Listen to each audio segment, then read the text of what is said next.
Good day.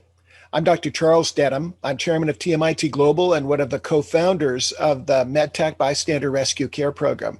I'll be both a speaker and your moderator today. We're so very blessed you're joining us to learn how to keep your family safe. Second, our topic today is faith-based COVID leadership. What have we learned to serve others from multiple faiths? We'll cover support of loved ones in the hospital, best practices in long COVID care, dealing with grief during the pandemic, delivering safe, good Samaritan care, and loving our friends and family through division. When we interview various folks who are leading organizations from multiple faiths, here are a few quotes. One of them was, it feels like we're building a bridge to nowhere. The changes are happening so rapidly. As soon as we put something together, it's old and it causes confusion. Whatever position I take, I make someone mad. And why do anything if it's going away? And the last one is why do it? And we've got that there double because that was frequently an issue that would pop up, especially with the evangelical groups. So the bridge to nowhere image for those of you that are on the webinar and those that are on the podcast is the Choluteca Bridge in Honduras. It was a long bridge that was built in a region notorious for storms. Any of you who have taken courses in geography know that our waterways can migrate, and the waterway with all of the storms and the damage did migrate, and the bridge became entirely useless. So it's a good metaphor for those who are trying to tackle the issues relating to the pandemic kind of in a long cycle, meaning that if you've got a long planning time to do something for the membership of your organizations, be they a church, a mosque, a synagogue, a scout camp, a church camp of any type, we've got to keep our eye on the ball because the currents are changing and we have to keep things up. I love this quote from Warren Buffett. The quote is, "Only when the tide goes out do we find out who's been swimming naked." And basically, he used this in terms of financial issues. And this was at a time when we had about a little over 10 years ago when we had a financial reversal. One of my neighbors here in California, he had a summer home. He gave me this quote when I gave a talk in Washington, D.C., kind of addressing the fact that there's a lot under the waterline that can be done properly, but when the crises hit, you find out who may have been bluffing and why it's so important. Now, over the last 37 years, we've developed a framework that we use to look at the high performance envelope of any organization. And it's a nonprofit, a for-profit, an innovation company, a medical company, an aviation company, an IT company, or a mission. They're really, the high performance envelope is really defined by three things: great leadership, the practices and best practices, and the technologies that enable those practices. So we just want to share with you the potential of using such a framework in our discussion this morning. We're also going to address what Pastor Rick Warren, my pastor at Saddleback Church, delivered this last Sunday, which was absolutely terrific. Those of you that know Rick Warren know that he is followed by, and that many people of the Catholic faith, of the Jewish faith, of the Muslim faith, really look to him for guidance, not in terms of theological issues that might be very detailed, of which he is very competent, but really in terms of leadership and in terms of serving the critical needs of the membership of an organization. He delivered a tremendous message this last week, which is entirely available at saddleback.com. He covered the power of tears and why tears are so important. And he concluded with, the four things that we can do to help a friend in pain. And those of you that are ministers and those of you that are pastors and chaplain pastors at medical centers, those of you that are leaders of your mosque or of your synagogue or of your or a priest in a community, these are not specific to any sort of theological nuance, but they really apply to our human nature and why it's so important to address those things. And so what we'll do today is we always start our webinars or our podcast when we can with the voice of the patient and the voice of our audience. And so Jennifer Dingman is a wonderful individual. She's founder of Pulse, focused on patient safety issues. And we've worked with her for over a decade. Most noteworthy is the fact that Jennifer was one of our Saturday morning group of non-medical people who actually led a grassroots effort that led to the government's first pay-for-performance program that total count isn't in yet, but tens of billions of dollars and hundreds of thousands of lives were saved because of the work of this small group starting a grassroots effort. And it really showed that government really can work. I know we've got a lot of people that don't trust government these days, all of us in some way or another, but this is where government really worked, and they validated and verified that this happened. She won the Pete Conrad Patient Safety Award, as did the entire team. So we'll go to Jennifer. She'll be on live a little bit later. We were a little worried about her IT system on her side, so she recorded this last night, the voice of the patient for you. Jenny, thank you so much for being our voice of the patient today. Thank you, Dr. Denham, for having me. I'm very excited about today's webinar. There is so much the faith-based community can do to help people with COVID and also some of these dreadful shootings that we're seeing. And we're really hoping to encourage and inspire them with this webinar today. I'll hand it back to you, and thank you again for having me. Thank you, Jenny. So we are very, very blessed to have Jenny to be, she has been the voice of the patient actually for this entire program focused on the coronavirus and our community of practice over the last 24 months, now 25 months. We have Lacey Hart, who is an administrator at the Mayo Clinic, where I had the privilege of being on faculty, and she has not only led great work at Mayo Clinic, but is also an ordained minister, and she'll be responding. For those of you that will be listening to our podcast and subsets of our podcast, we have Dr. Greg Boats, who is our chief clinical leader regarding our clinical information. He's both a full professor at the University of Texas MD Anderson Cancer Center in critical care and anesthesia. He's also a full professor, an adjunct professor at Stanford Medical Center, where he trained and did an additional fellowship in simulation, and is a great champion of deliberative practice. Also a faith-based man, and comes from a faith-based family who is very supportive of the mind-body-spirit approach.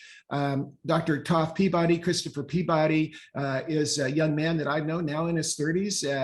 However, I've known him since our joint Harvard years when I was a fellow at Harvard and on faculty there, and he was a third-year medical student. He's an emergency medicine doctor and assistant professor of emergency medicine. Noteworthy is the fact that he's the director of the Innovation Center for Acute Care at the University of California, San Francisco. And we are going to put links in and segue to the 5 rights of emergency care for those that are watching on a longer on our longer form. So we're very blessed to have Toff with us. Charlie Denham and David Besch have jointly produced something called the Family Lifeguard. We'll mention it in brief regarding Good Samaritan care, and the podcast and webinar links to that and clips will be made available. Really critical at this point in time, and we're doing R&D this summer to address how families can prepare for active shooter events or earthquakes, hurricanes, etc. And we have Heather Foster, who will also be on record. She has been up all night in the ICU and will be with us on the streaming material that we'll have, but not live today. We have Lacey Hart, as I described, has done a terrific job in addressing the issues of care of the caregiver. And we'll come back to Lacey, but I just want to give a pitch to our audience on a tremendous program that she has started to minister to caregivers, and the webinar that we had April 21st, where she was so articulate in terms of this challenging area, and she can share a little bit more about the program that she offers as well, and we're going to have her kind of to react to what we're hearing. So for those of you that haven't been with us before, we'll just review very quickly our purpose, mission, and values. Our purpose is we will measure our success by how we protect and enrich the lives of families, patients, and caregivers. And this is the mind, body, and spirit. The spiritual side is as critical to us as the other two. Our mission is to focus on performance solutions that save lives, save money, create value in the communities we serve. And our core values, which we try to live every day. And as with all organizations, are we perfect? No, but we try to live these values of integrity, compassion, accountability, reliability, and entrepreneurship. None of our speakers, both in the streaming version, our podcast, or webinars, have nothing to disclose about a product, service, or technology. We never have received direct, indirect, or affiliated funding in any way from a pharmaceutical or device company in healthcare. All of the funding is through philanthropy, and we do not seek donations from our audience, so that we have no conflicts of interest. For those of you that want to go back and download information, which I'll talk about today, you can go to our website at www.safetyleaders.org and click on the webinar for this session, and you'll be able to download the slides if you're on the podcast, and you'll be able to download documents. Briefly, over the last 24 months, we have undertaken a number of webinars, converted them to now both mini documentaries, but we've also ported them to podcasts that you can watch in your car or when you're working out or don't have access to a screen. If you go to our website at medtechglobal.org, you can view our Q2 2022 progress report, which articulates what we've covered and the work that we've been doing. Now, interestingly, we started an emerging threats community of practice, a group working together from top medical centers on approximately 30 visible and invisible threats that are keeping our leaders up at night, or once they find out about some of these topics, should keep them up at night. And it's interesting that one of the topics was the issue of epidemics. The organizations that are participating include Mayo Clinic, Harvard, UCI, USC, UCSF, Stanford Medical Center, MD Anderson, University of Florida, and a number of other organizations over time. And the readiness for pandemics, and unfortunately, it looks like we've got some more bugs coming down the pipe now, and we were hoping that we would be able to stop delivering this second webinar every month. So we do 2 90-minute webinars, but it looks like we've got a little bit of a train coming down the tracks at us. Over the last 37 years, we've undertaken a number of nonprofit and for-profit initiatives that has allowed us to aggregate 3,100 hospitals and 3,000 communities. And we draw on a pool of experts of 500 subject matter experts. When COVID struck in March of 2020, we started with 60 experts from clinical, operational, financial, and consumer areas. They ranged from as old as someone in their 80s, and we actually got input from young people regarding their perceptions of safety. We also added clips from our 2 documentaries, Discovery Channel documentaries, Chasing Zero and Surfing the Healthcare Tsunami, and shoots that we've already undertaken, for one on bystander rescue care entitled 3 Minutes and Counting. You can go to our website to see the list and watch the video of all the topics we covered. For speed today, we won't go through them, but we've undertaken more than 48 90-minute programs, 24 Survive and Thrive training programs, and most importantly, we've undertaken a study of more than 1,000 family households that's allowed us to produce our Survive and Thrive Guide program. So for those that are watching the video, you can see the list of topics that we've covered. I'm not going to read them off for the podcast viewers, but we've had a great blessing in covering a number of different topics ranging from care at home, emergency care, and you'll see a number of those things in our program today before we start to focus on the faith-based issues. We also have the honor of having a youth and young adult team of high school students, even some middle school students, but many students and alumni from our leading universities, ranging from the East Coast, West Coast, and Midwest. And we're very, very blessed to have these college students and high school students working together to build awareness of opportunities to have impact. What we started with, at first, we realized, well, nobody is covering taking care of the families of critical essential workers. There were 16 critical essential industries or infrastructure workers segments declared by Homeland Security. And then in August of 2020, all educators, including teachers and those services that provide educational information to teachers from lower, middle, high school, college, and higher education. And so what happened was we started to deliver these programs to them, and the general public jumped on it and said, wow, that's something that we really need. And our hypothesis was if you save the families, you save the worker. Our hypothesis was that most of the spread would likely not be at work, but would be at home. And that proved to be true. So you could go to our website at www.medtechglobal.org and watch short videos, medium length, long videos. This summer, we're porting all of the most important videos, updating them, and they'll be entitled MedTech Minutes. And the pitch is in less time than it takes for EMS to arrive. If you called 911,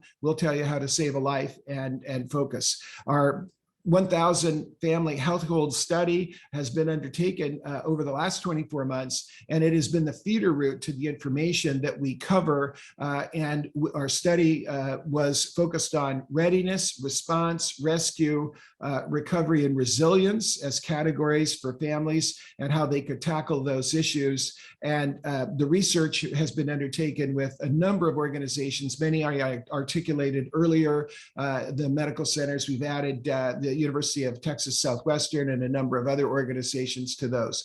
So where are we today? We've got this evolution of the variants and of the virus from the alpha, the beta, gamma appeared shortly, but the delta and then Omicron, and now we have the sub-Omicron lineage. We know that the majority of testing is happening at home. It's not, they're not PCR tests anymore. We don't see the deaths rising right now, but we've had a huge rise in the number of cases over the last 2 to 3 weeks. And of note, it's only anecdotal, but of our researchers that we work with at major medical centers, many of, I would say 3/4 of the families are sick at home with COVID. We also look at the projections of the Institute for Healthcare Measurement in Washington State. And this we downloaded this morning, gives you kind of a bit of a forecast of what we're looking at in terms of daily deaths. So we're seeing, what we're basically seeing is we're seeing a real rise in sewage water presence of COVID, which is probably the most reliable. We're seeing an increase in testing. So a lot of people are getting sick that are getting PCR tests, and they're not counting any of the home tests, or very few of those. But we're seeing hospitalization lower. We've gotten pretty good at it. So the high performance envelope is what we talked about. Let's dig in quickly to what our promise was for the webinar that we proposed in our invitation to those of you that join us are joining us live, and for those that are joining in the podcast. Support of loved ones in the hospital, best practices on long COVID care, dealing with grief during the pandemic, delivering safe, good Samaritan care, and loving friends and family through division. So support of loved ones in the hospital. We are not going to recap our last month's webinar or podcast, but just want to draw your attention to the fact that in our 1,000 family household study, and you can, from the slides and from the website, for those that are on the podcast, can go to our website. What we really learned is that our critical care processes have dramatically improved. Proning patients really helped.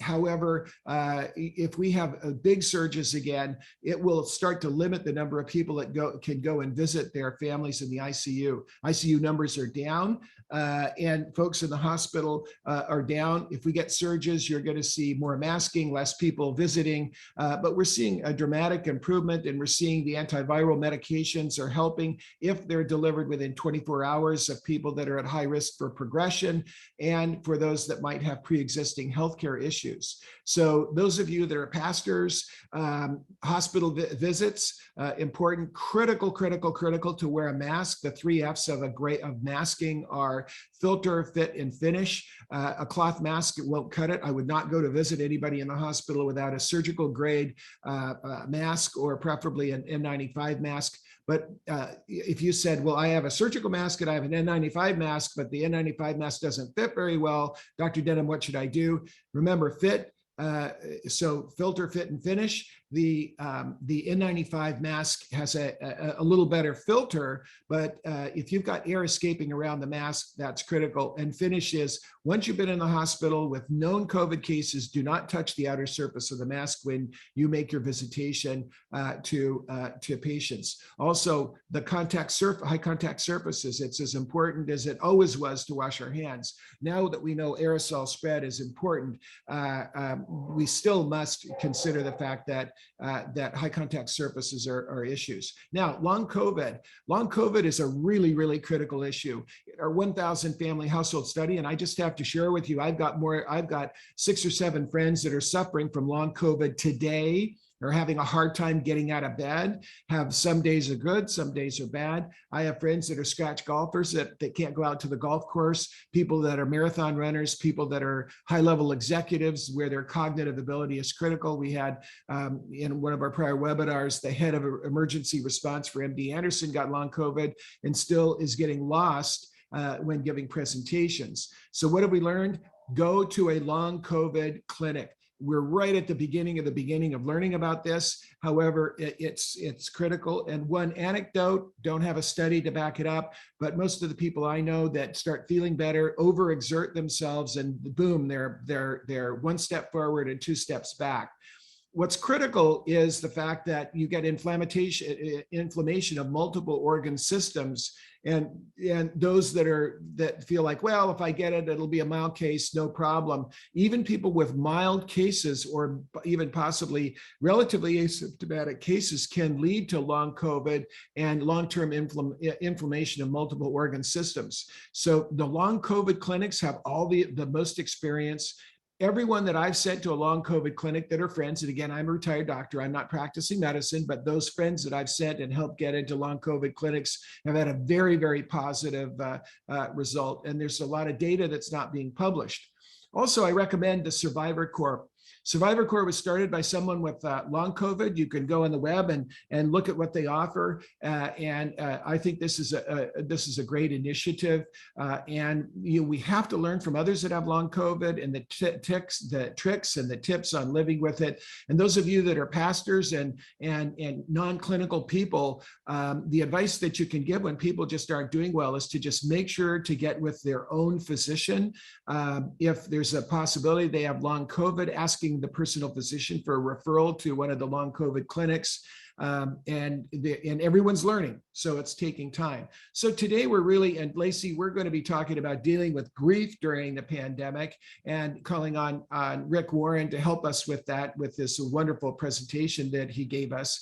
And Dr. Kubler-Ross, stages still hold true. I'm a retired cancer doctor. I saw this play out in my practice over many years. Denial, anger, bargaining, depression, and acceptance. I just like to draw your attention to the fact that you cannot be just grieving over the loss of a loved one. And we probably have anywhere from 5 to 20 million people who are grieving the loss of a family member or a close friend.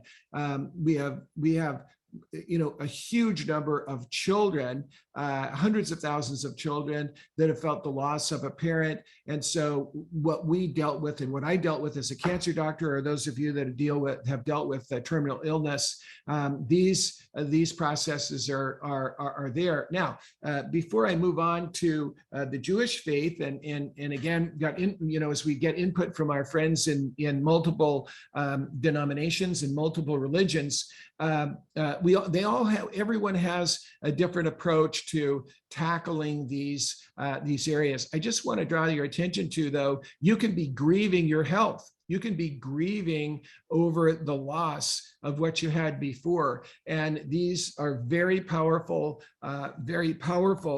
phenomenon and processes that are at play. So those of you that are pastors and rabbis and priests and caregivers and social workers, grief is real. Grief of your health is very real. It doesn't have to be the loss of a loved one. So, and it's interesting. I in preparing for this program, I went to look at the Jewish faith, and there's a lot of great teaching using the book of Job and the story of Job that is used in Christianity and used in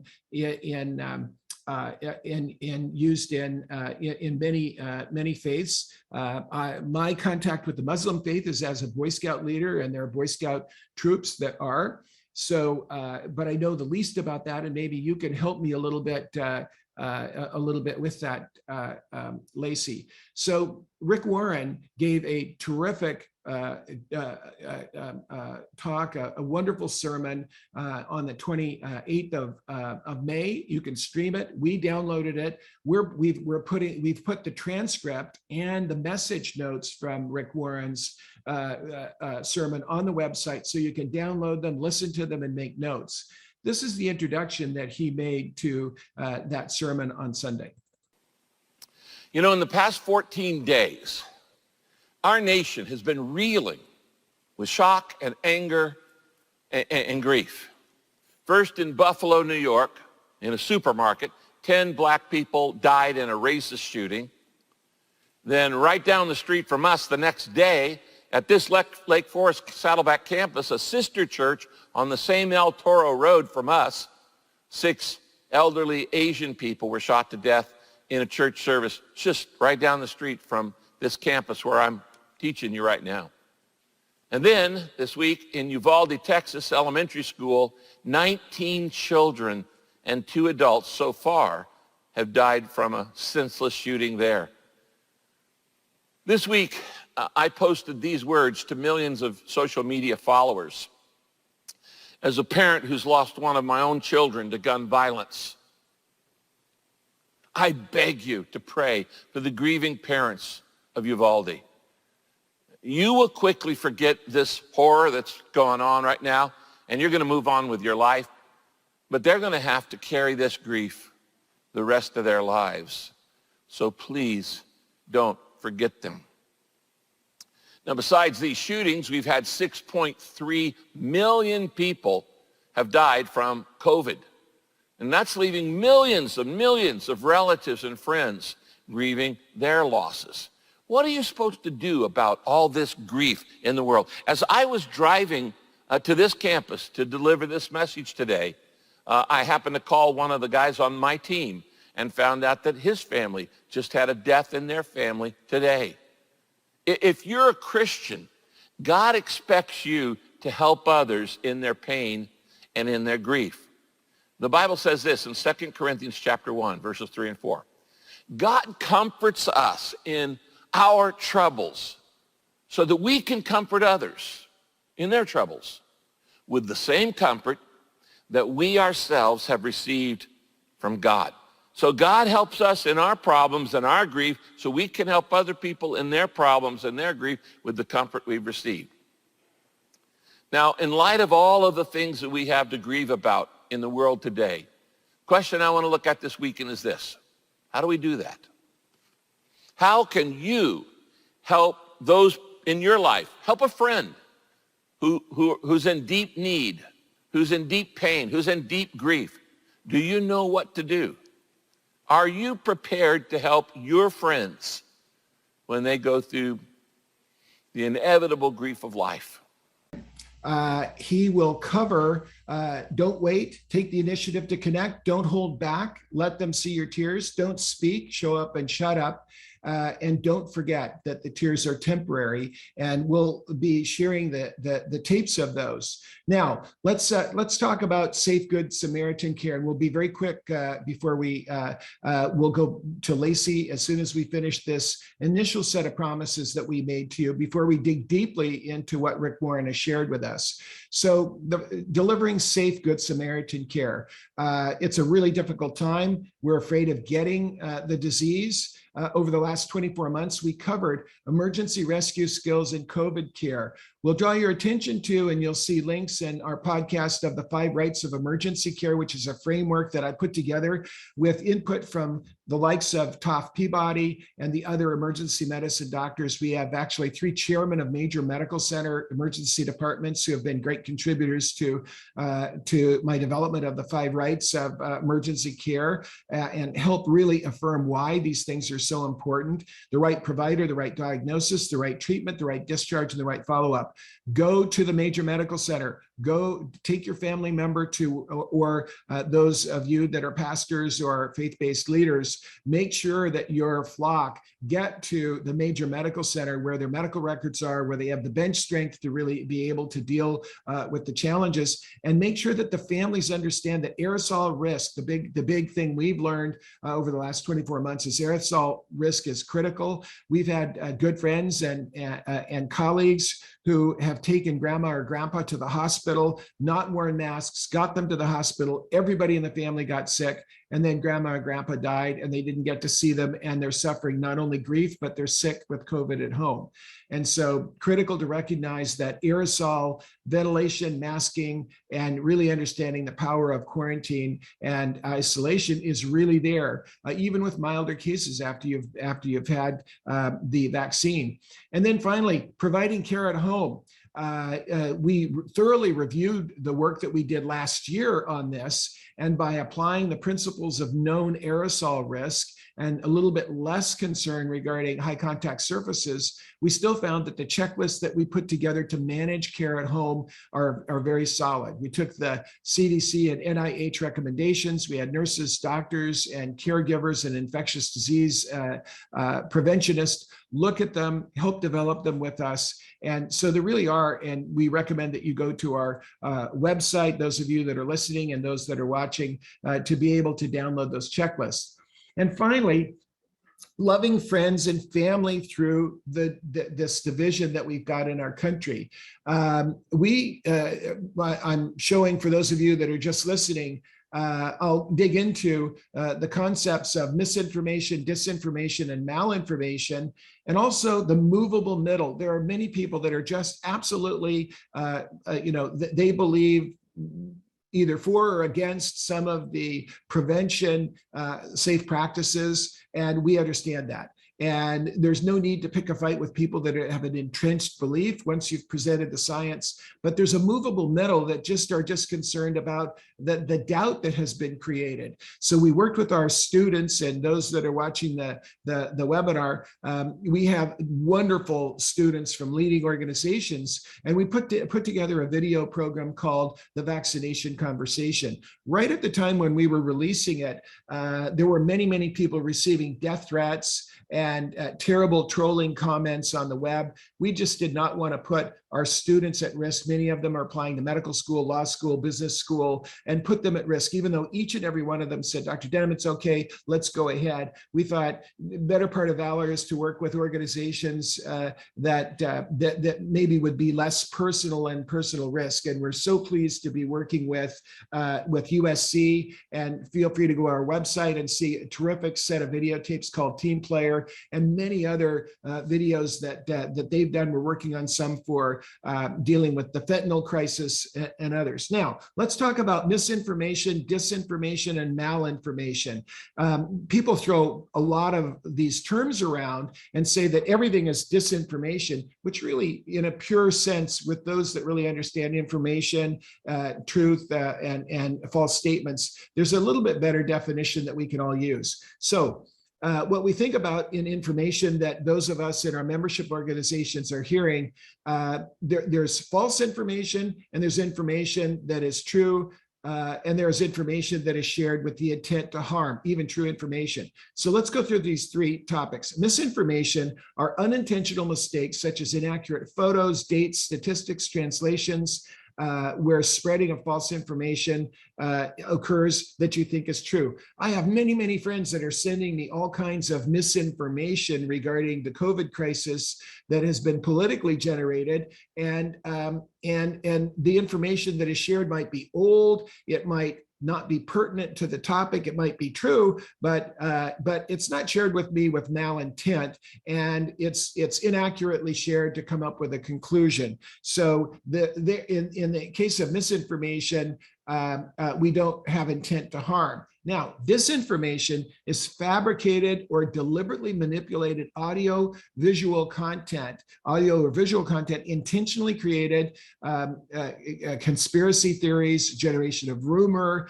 defamation, and that kind of thing. It has both falseness and intent to harm, and that is amply generated across the web. And then malinformation, which is not frequently described, is deliberate abuse of private information with the intent to harm or intimidate. It jumps to the case of patient safety that always comes up with us is a nurse in Washington State whose HR file was released to the press after she made a systems-related error. A great nurse, never had a problem, never did anything bad, but it harmed a child. When they released information that is personal information from her HR file, she committed suicide. So that's a case where malinformation, that there was an intent to harm her reputation, to make her look like a bad apple in the eyes of the public before a trial, a malpractice trial, and that was used to do that. So before we dig right into some of the spiritual advice of Rick Warren, Lacey Hart, as I mentioned, is an administrator at the Mayo Clinic. She's developed a wonderful program for caregivers, which I'm going to have her describe. Lacey, would you please kind of react to this first set of information that we've provided, so we can then really dig into how we take care of and help people that are in pain? Absolutely. Thank you. And thank you for having me today. I think my first reaction is, especially when you're talking about the grief and some of the words we use. And the word we use in the caregiving space is moral distress. And it is when you try to combine that mind, body, spirit. But even if you take a religious aspect, there's distress because there's beliefs and there's abilities while being impacted by a pandemic. And so it can, it causes anxiety. It causes a lot more emotions than just grief. And it comes in waves too. So you can't get through the cycle. You keep getting bombarded with those waves. And that's what we're really seeing with our caretakers. And the caretakers are in an awkward position because they're trying to provide care, but they're exposed to trauma. And their normal protocols don't always work. And so it puts them in this where they have to make decisions that they're not used to making. And that's what's causing this distress.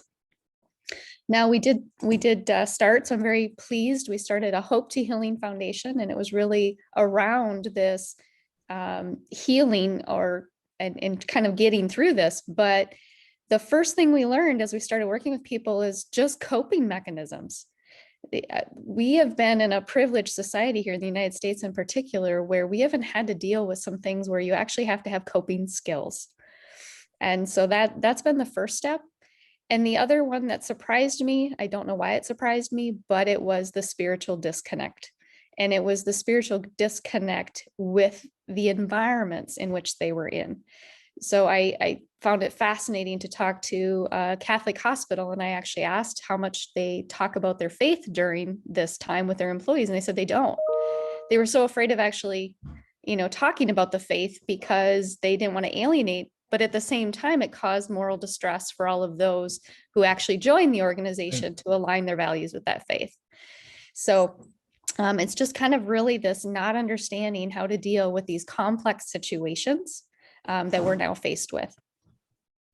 Right. Well, thank you very much. And we want you to share after we listen to Rick. Love to have you kind of apply that. And I want to be sensitive to the fact that maybe you know more about some of the other faiths than I do. So jump in there. And yeah, I just found that it was just kind of a wonderful, Albert Einstein said, that there's no such thing as a coincidence. It's God's way of remaining anonymous. And when Rick Warren shared his sermon, I thought, wow, this has really got some meat for anyone who is caring for anyone, be it a pastor, a rabbi, a priest, or a Muslim faith-based leader. So please help me as we go through that. I'm going to share and just keep going. And I've got some segments from Rick, and then I think we'll have, we'll be able to kind of share that. Thank you very much for your input, and I want to thank in advance those who are recording their comments for our podcast. So let's talk about faith-based COVID leadership and what we've learned. Those that we've interviewed, I have to tell you, it's a really tough time, and everyone that I talked to were really, really ill prepared to serve their communities. And we just had never had a pandemic. We hadn't had lockdown. Many of the folks that were faith-based leaders had very little scientific training. All of it sounded really scary, lockdowns and the potential risk. At one of the churches that I attend, anybody over 65 was not going to be allowed to go to the church. And I helped train the medical leaders and voluntary security force for that church. And it was knocking people out that live their life to serve. So our voluntary pastoral workforce or servant leaders were also hit, and nobody was ready for it. So I think we really need to think about that as we focus on it. And I've written about this in the Journal of Patient Safety, and we've used this for our films now 10 years ago. Kind of interesting, in my prayer journal this morning, it was today 10 years ago, Dennis Quaid and I shot an AARP video segment as a companion to our Discovery Channel film. And in that film, I address these four areas: head, heart, hands, voice. When we're trying to help a group, and I have the privilege of mentoring a lot of Eagle Scouts right now, or Eagle candidates who then will be putting rescue stations here in Southern California along beaches, at churches and parks. I always say, look, there's no consolidated or no clear definition of leadership. The one that I've come up with is a leader is someone that can help a group of individuals get to a destination that they couldn't get to on their own. And they do so by appealing to the logic, the head, what are the facts, what's the information, the heart, how will we motivate a group, either with the fear of failure, the fear of harm. I'm a more positively grounded person, so I want to know about winning. I want to know about doing the best for others. And then hands, what do we do? If we have the head and the heart in the right direction, and I love the book Switch by Heath and Heath that actually cites Don Berwick, one of our leaders in healthcare. And they talk about the elephant, the rider, and the path. The elephant is our emotion. The rider is our intelligence, and the path is the new path we want to go. And without getting the emotion in the right direction, no matter what the rider wants to do, they're not going to go down the new path. And then voice, how can you get the word to spread to help reinforce those best practices? So leaders inspire a group to adopt the best or better practices of the day for the targeted result. And then they use technology as an enabler. For many years, we loved technology. And actually, as a biomedical engineer, I could tell you technology is not defined as IT or a device. Technology can be a process. And I'm really proud to be a member of the Saddleback Church. These are the message notes of Rick Warren. His technology is to keep you engaged as he's giving this sermon. by having you fill out a message notes that are typically only on one page, as you see there. I've already given you the notes in red and highlighted in yellow, but you have a blank form and pencils are provided, and it allows you through a sermon to actually listen to what the speaker's saying, but writing in what you want to know are filling in the blank. And so that's a technology, and Rick Warren uses it very well. Now, how successful is he at using some of these technologies? He's won the Guinness Book of World Records. He has 4 records, I believe. His book is the leading nonfiction book of all time, other than the Holy Bible. It's translated in more than 130 languages. This subject matter here we're not covering today, so I really recommend you go and listen to the whole sermon.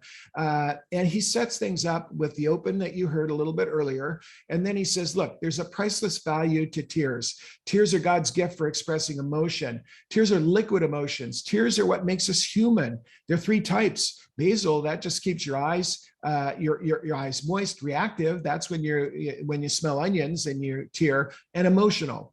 Tears are a normal and healthy part of life. He says that God says feelings are meant to be felt. And number 4, tears are a universal language.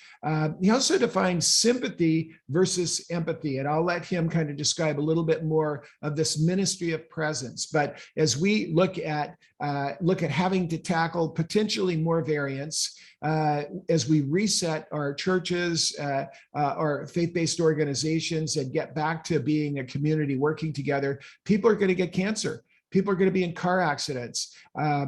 We've had a number of deaths of people that I know. A principal of one of the schools where I am at Laguna Beach did not wake up a few days ago, and really just a terrible time. So Rick Warren says how to help a friend in pain. And so I'm going to go through the clips quickly, Lacey, and then really have a discussion with you of how we can apply these. And you're a formally trained minister. I wish I had another life to go through to be able to do that. And I'm proud of you that you have, but love to have a discussion. Rick says, don't wait. Take the initiative to connect. Don't hold back. Let them see your tears. Don't speak. Show up and shut up, and pay attention to what happened with when his son committed suicide. And don't forget, all tears are temporary. So let's hear Rick describe the first one, his introduction to this section, and number 1 about don't wait. Here's how to help anybody who's in deep pain or grief. And we learn the steps to take by looking at the example of Job's friends in Scripture. You know the book of Job, and you know the story of Job, how he lost literally everything overnight. He lost his health. He lost all of his kids. He lost his family. Terrorists killed his family. He lost his crops. He lost his wealth, his health, everything. And he got a terrible chronic disease that was painful. Everything just happened wrong. In just a matter of hours in Job's life. You also probably know that Job's friends, if you've ever heard anybody preach on this, have made a bunch of mistakes in handling Job's suffering. But you know what you don't hear about is the stuff they did right. Not everything Job's friends did was wrong. In fact, the first 3 things they did were the exact 3 right things to do when you have a friend who's in pain, suffering, grief, or anything else. It was only after they started speaking their opinions that Job's friends got into trouble.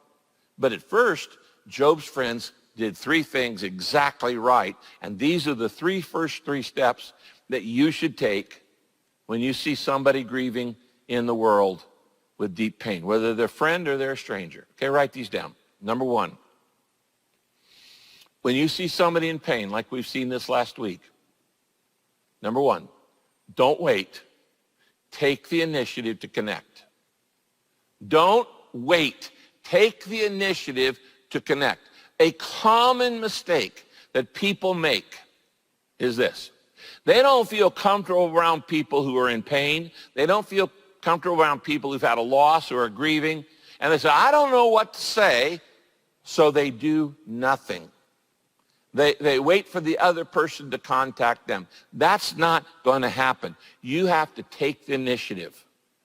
Don't wait, take the initiative. This is the first thing that Job's three friends did correctly. Job chapter 2, verse 11 says this. When Job's friends heard about all the troubles that had come upon Job, they left their home, okay?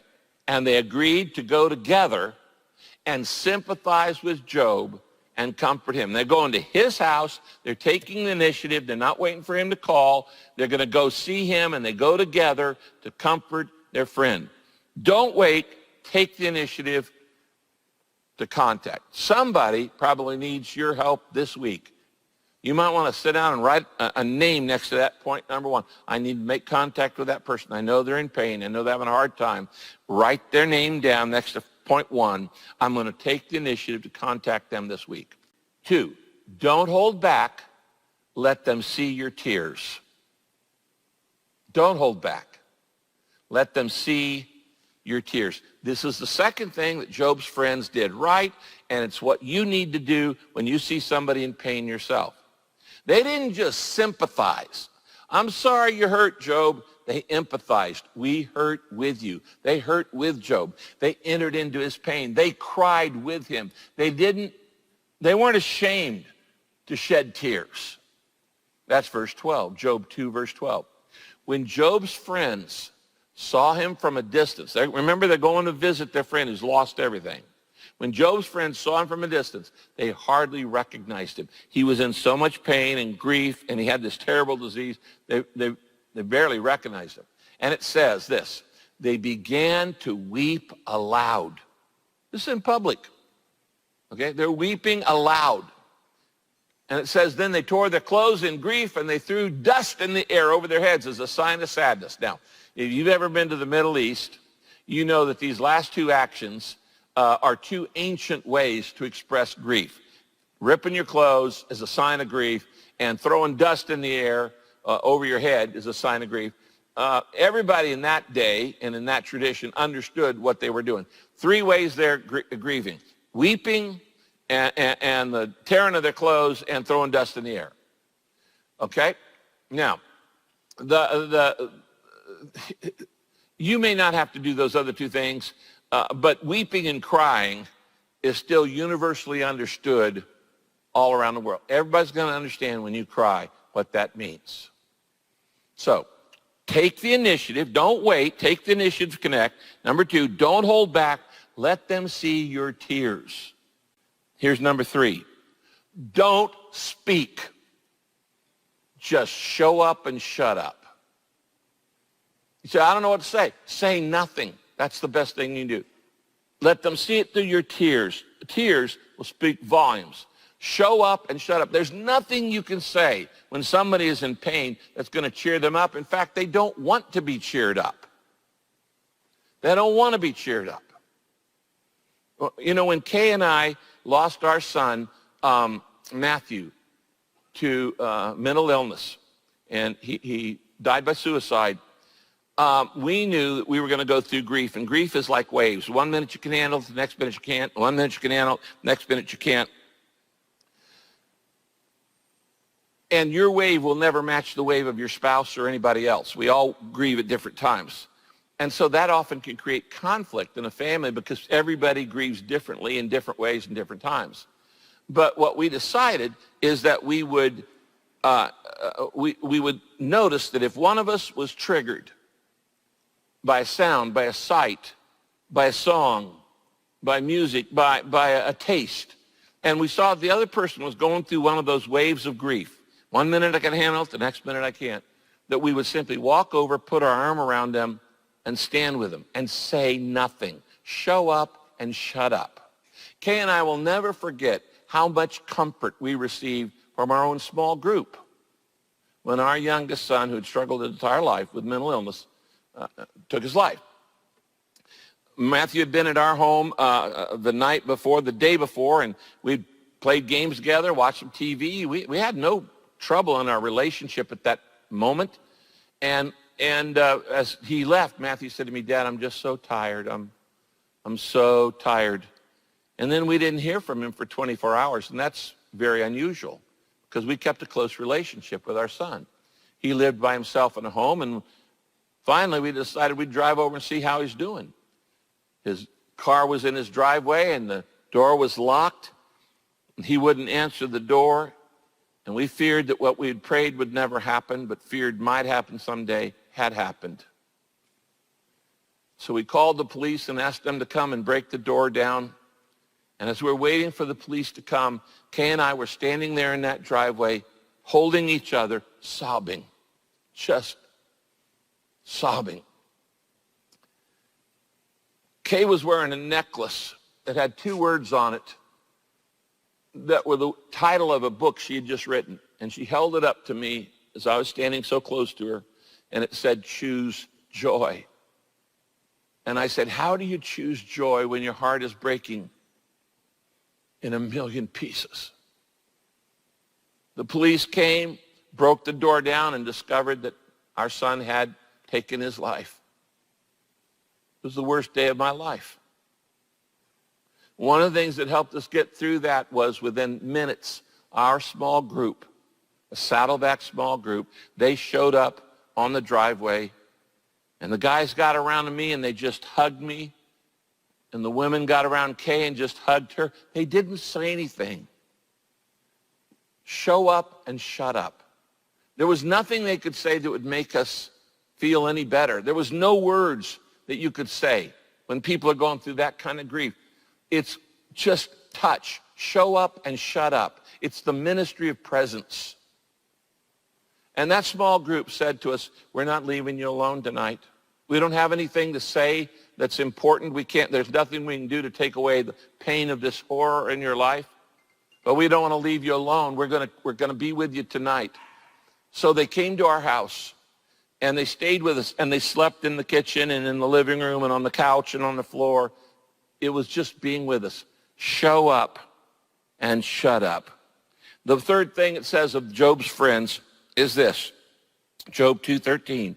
Then Job's friends sat on the ground with him, circle this, in silence for 7 days and nights. That's friendship. They sat on the ground with a guy who'd lost everything in silence for 7 days and nights. No one said a word to him because they saw how great his suffering was. So when you have a friend in pain, don't wait. Take the initiative to connect. Don't hold back. Let them see your tears. Don't speak. There's nothing you can say that's going to make it feel any better. Show up and shut up. And here's the fourth thing. There's one final thing you need to do, and it's this. Don't forget. Remember, all tears are temporary. Don't forget. Remember, all tears are temporary. No matter how bad the pain or grief is in that moment, it will not and it cannot last forever. Because one day, God's going to settle the score. God's going to right the wrongs. God's going to soothe all of our hurts. 3 times in the Bible, God promises that one day tears will no longer be needed. 3 times. So I want to close this message with those 3 verses, these 3 great promises. The first is Isaiah 25, verse 8. It says this. Notice on your outline. The sovereign Lord will destroy death forever. So there'll be no more death after this. He will wipe away the tears from everyone's eyes. That's a promise. He will wipe away the tears from everyone's eyes and take away the disgraces people have suffered throughout the world. You may have suffered abuse. You may have suffered disgrace. You may have suffered rejection. You may have suffered betrayal. He will take away all of that, the disgrace that people have suffered throughout the world. And the second promise is Revelation 7:17. This is a scene in heaven one day. Then the Lamb on the throne, that's Jesus. Then the Lamb on the throne will shepherd them and lead them, that's us, to the springs, to the spring waters of life. And, Here's the second time he says it in Scripture. God will wipe every last tear from their eyes. Every tear is temporary. They're not going to last. There will be a time there will be no tears anymore. The last verse says this, Revelation 21. This is the end of the Bible. In Revelation 21, at the very end of the Bible, verses 4 to 7, it says this. Then God will wipe away every tear from their eyes. That's the third time he says it in Scripture. There will be no more death, and no more mourning, and no more crying, and no more pain. For the old order of things has passed away. Then he who was seated on the throne said, I am making everything new. Write this down, for these words are trustworthy and true. And he said to me, it is done. This is God talking, Jesus. I am the Alpha and the Omega. I am the beginning and the end. To him who is thirsty, I will give drink without cost from the spring of the water of life. And he who overcomes will inherit all of this. And I will be his God, and he will be my child. No more tears. That, friends, is a scene worth shedding some tears over right now. Tears of joy, tears of hope, tears of expectation. Because no matter what you're going through, it will not last. And one day, that's going to happen. Those three verses are going to happen. And there will be no more death, and no more sorrow, and no more pain, and no more grief, and no more problems, and no more criticism, and no more rejection, and no more betrayal, and no more illness, and no more cancer, no more death. He will wipe away every tear from everyone's eyes, and there will be no need for the priceless value of tears anymore. So, Lacey, your thoughts about these four areas, and we could just take them one by one, and don't wait. Take the initiative to connect. We have a lot of people in healthcare, but many of us are alpha dog. I'll do it on my own. In isolation. And this last 24 months has been pretty brutal for those of us in healthcare. But this webinar is really for all 17 of the industry sectors of essential workers that had to go to work, worried about their families at home. A lot of them got pretty isolated, but we also have the general public, and we also have some pastors and some rabbi and some faith-based leaders from mosques. Your thoughts on taking the initiative when we know that we've got people in our membership that are hurting? Yeah, I think no matter what religious faith you belong to, taking care of your flock, servitude, and being custodians of our blessings are all universal. And I do believe COVID, though, put us in that moral distress because we were in lockdown and not knowing how to connect, or not always knowing the right way to connect. And so I know in our church that actually challenged us quite a bit.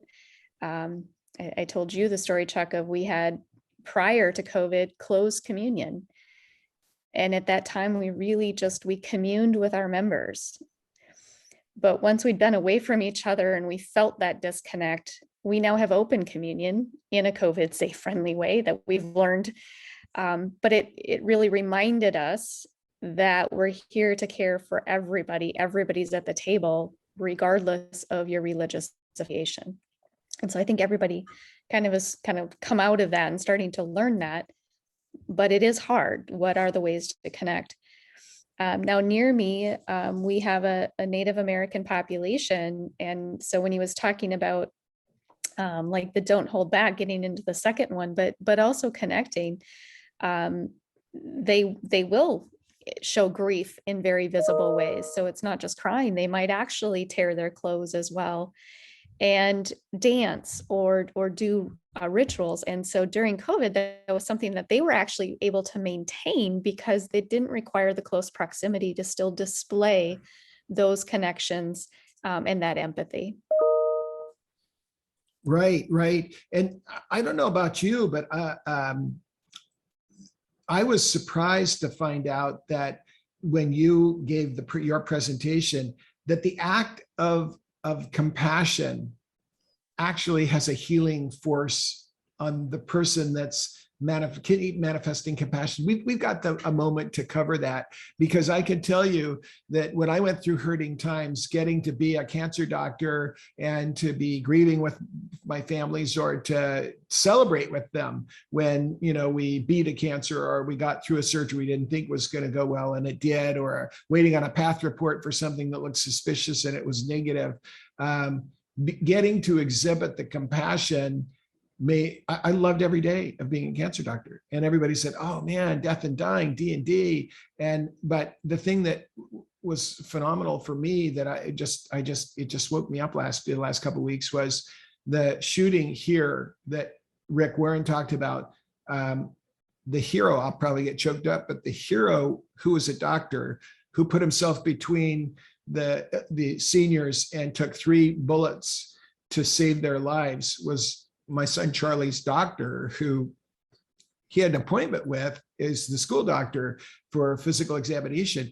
And I was grieving that day, and I went, what the heck? I mean, I've seen death and dying forever, but it was when we were working hard to save a life. And that when somebody's taken like that, even though you've seen it forever, it's different. And it helped me to show compassion to other people, to feel better. Can you tell us about that linkage of compassion?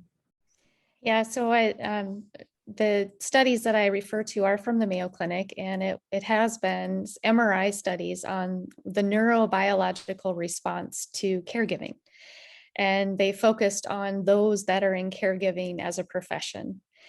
And it is a little bit unfortunate in our society. We refer to caregiving as sort of a soft skill, and we don't think about it as it's actually a stress response. And so those in caregiving, it means that they mentally are going into trauma or distress instead of fleeing from it. So if you think about your flight response, fight or flight. So what they found is those that are in constant mode of caregiving, they're always in that go into the stress, which changes the brain chemistry. And so we can see that on MRI studies where it fires differently.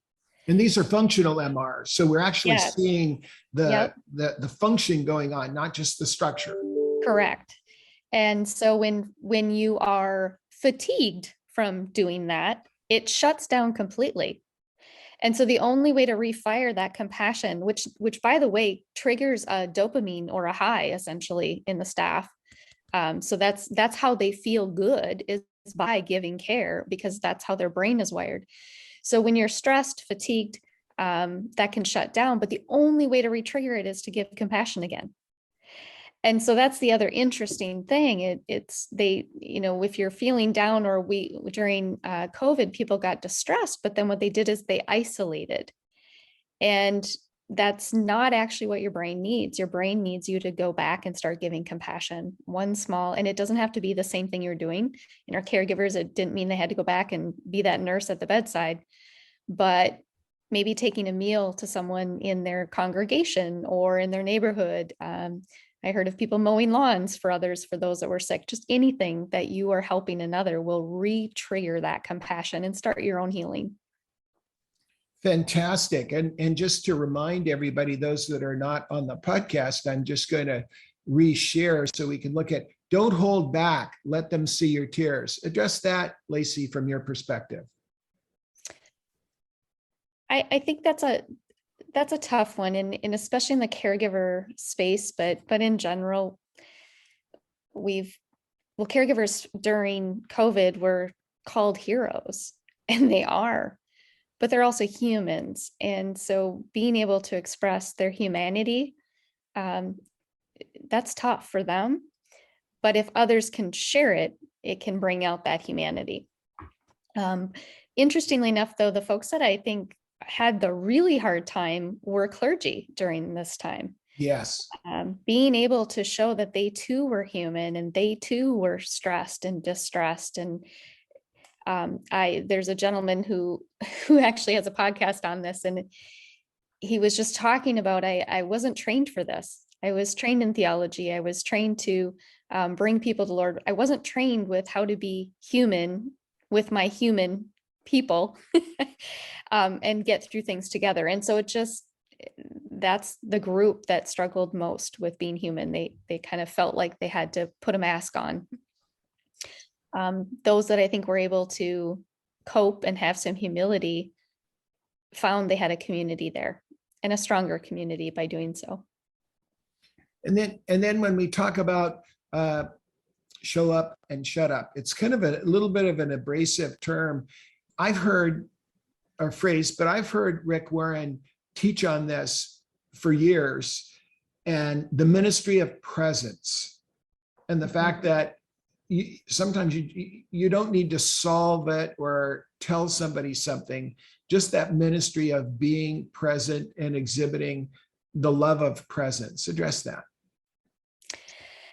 Yeah, I think it is a tough one. And again, I think this is modern day society issue. I don't think this is something that I don't think they had in the past, because that's what you did. And I live near an Amish community. They don't talk or debate. Someone's barn burns down, they're all there rebuilding it. There's not a discussion of who's going to do it. There's not a, should we, shouldn't we? They're just there. When we started the foundation, we were really having some debates about who are we there for? And we're like, well, we might have a target audience, but we're really there for everybody. We're going to love our neighbor as we love ourselves. And that's really what it's about. And so it is show up, not to preach, to be there. I would say part of that show up, though, it doesn't always have to be, maybe it's show up and do something that they need. Right. It might not always have to be that. I know when my father died this last year, and I didn't always need people present, but it meant a lot to me when I saw that the yard was mowed. So it just, Right. Sometimes it can be a presence around me. It doesn't have to necessarily be physically next to me. Yeah, Rick mentioned when his son died that his neighbor took his garbage out, and Right. that little touch of love, meant quite a bit, meant quite a bit to him. And I think that again, not having to have a theological bent of any one religion, just the community being there, be it the community of your flock, the community of your friend group, your golf group, whatever, just to be there exhibits love, is interpreted as love, isn't it? Mm-hmm. Yeah, and we touched a little bit. You mentioned the Islamic faith, and that is also in my family. We have a Muslim family and my in-laws, and one of the biggest dilemmas that they had during COVID was this moral dilemma of part of their faith is being together. They pray 5 times a day, and it's together. And then the pilgrimage is part of their religious belief that they need to make a pilgrimage. With COVID, all of that stopped.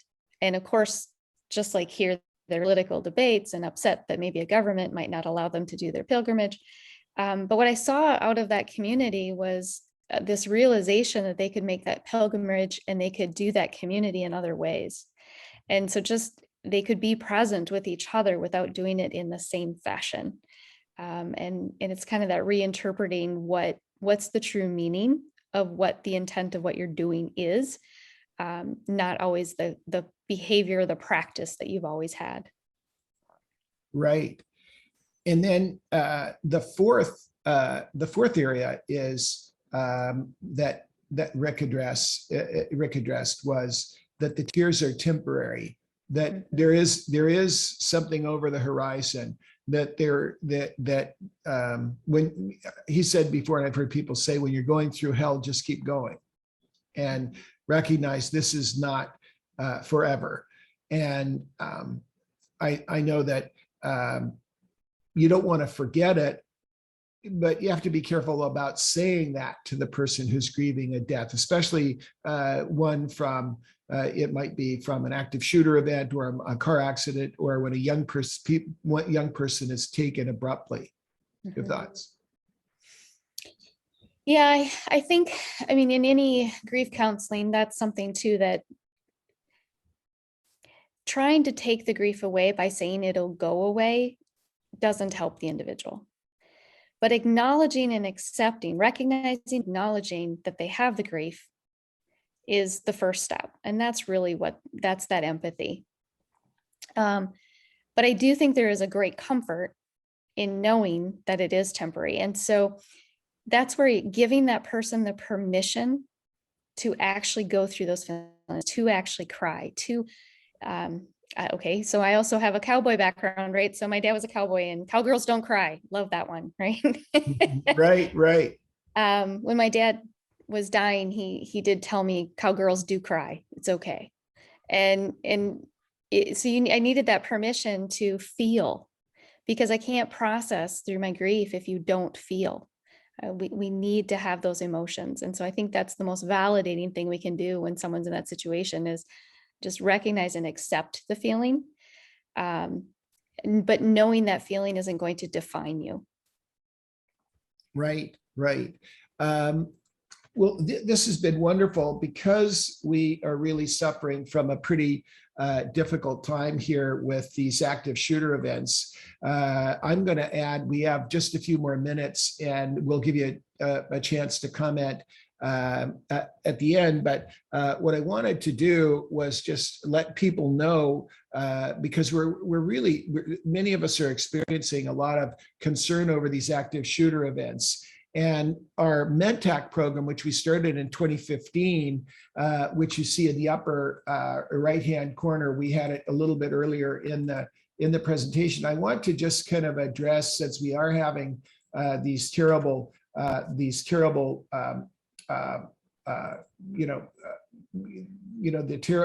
events, with the active shooter events. We've had 20 active shooter events since Uvalde. So our approach to bystander rescue care is actually to teach anybody from 8 to 80 to tackle these bystander care areas. These are areas where you could save a life before EMS arrives. And the family huddle checklist is we put together during this time of COVID through this MedTac program, and we've kind of combined these things together. So as we go forward and we think about Good Samaritan care and what we're doing, our prior webinars on testing are really pretty timely. Nothing's changed that much. But if we look at this whole area of what can we do for our families that we can actively do, what are they? And so what I want to do is, I'm just going to shift gears for a minute and then come back to you, Lacey, if you have any other comments. But in the additional information resources section, the additional resources at the end of the slide deck, and for those of you on the podcast, indulge us, you can go and download them.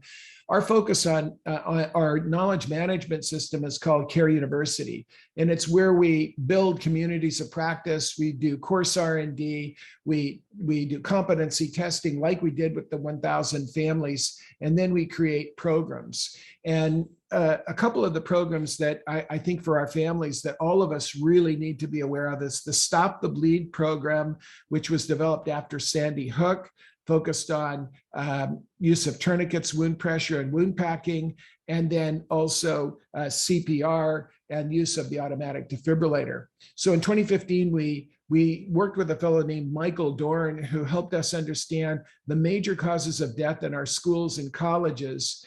And it turned out that these are major causes of death: cardiac arrest, choking and drowning, opioid overdose, anaphylaxis, major trauma with severe bleeding, infections. And that's why we expanded our MedTac program. Transportation accidents. We have more than 100 drive-over accidents in driveways and in parking lots in schools a week. 4 children die, 60% are parents. And then bullying and bullicide, the bullying that occurs that leads kids to really focus on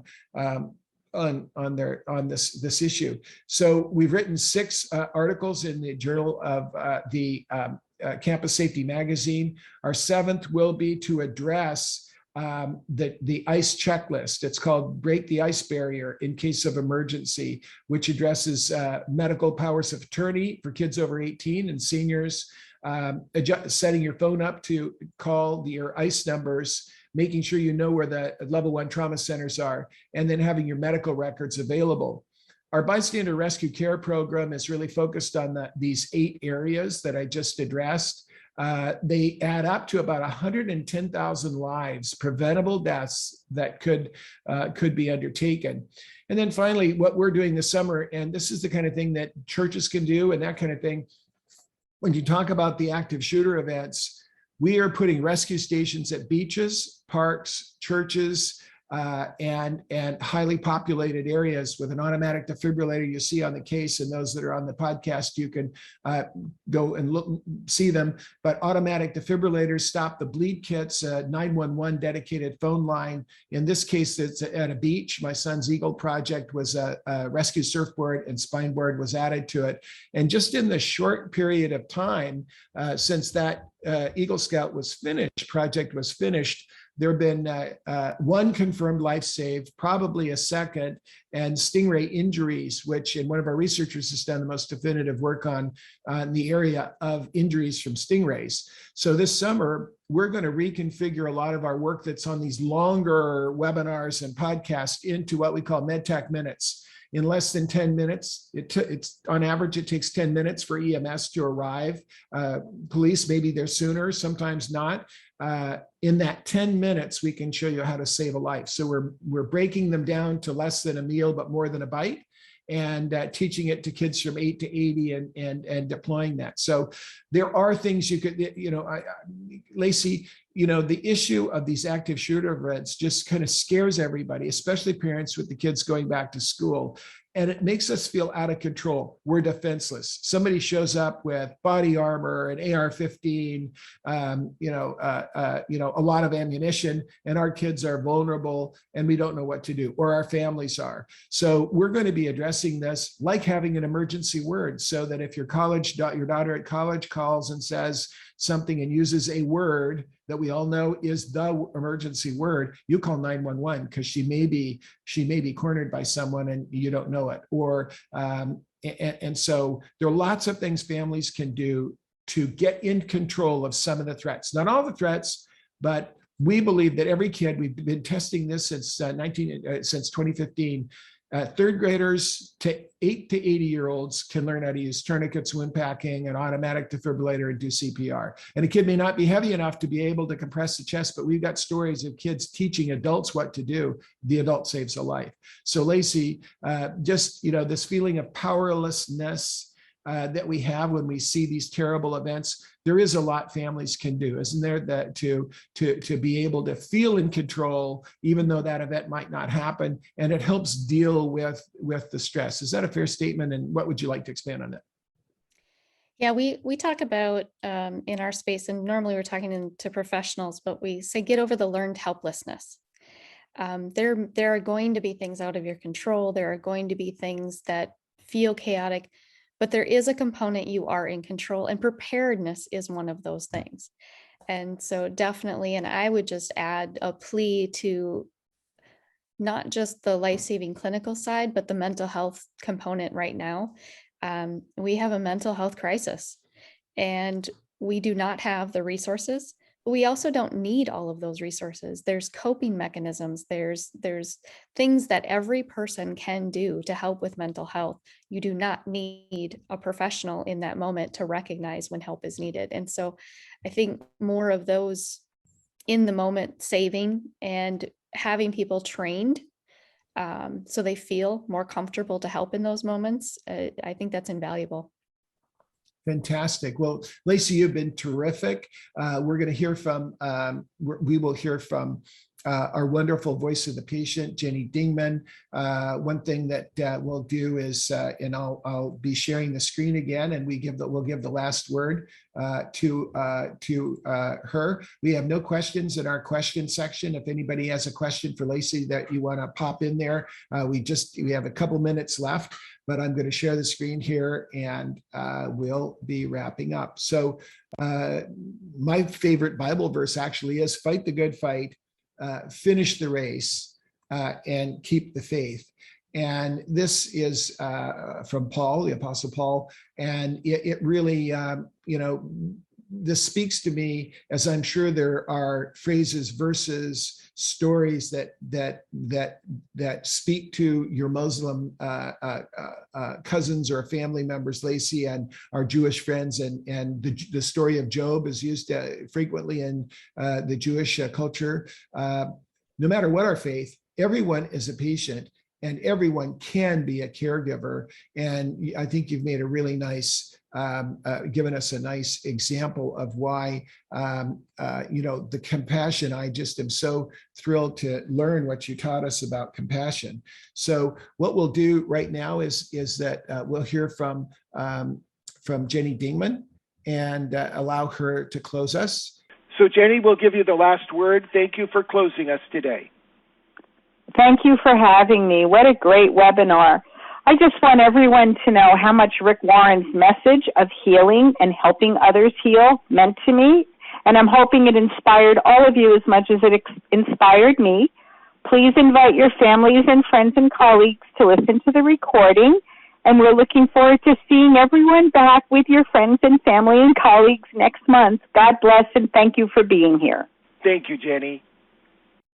We're so grateful to you, Lacey, for spending your time with us again, and we will see everyone next month. Anything else you'd like to add, Lacey? No, thank you so much for this opportunity, Chuck. Appreciate it. Very timely. All right. Well, God bless, and we hope information will be posted. The transcript of Rick Warren's sermon is posted, and information regarding Stop the Bleed and the courses that may be taken. We really believe that families can take a little bit of control of their fear by knowing what to do if something were to happen, knowing that it's a low probability, but that it could. So take care, and God bless all of you.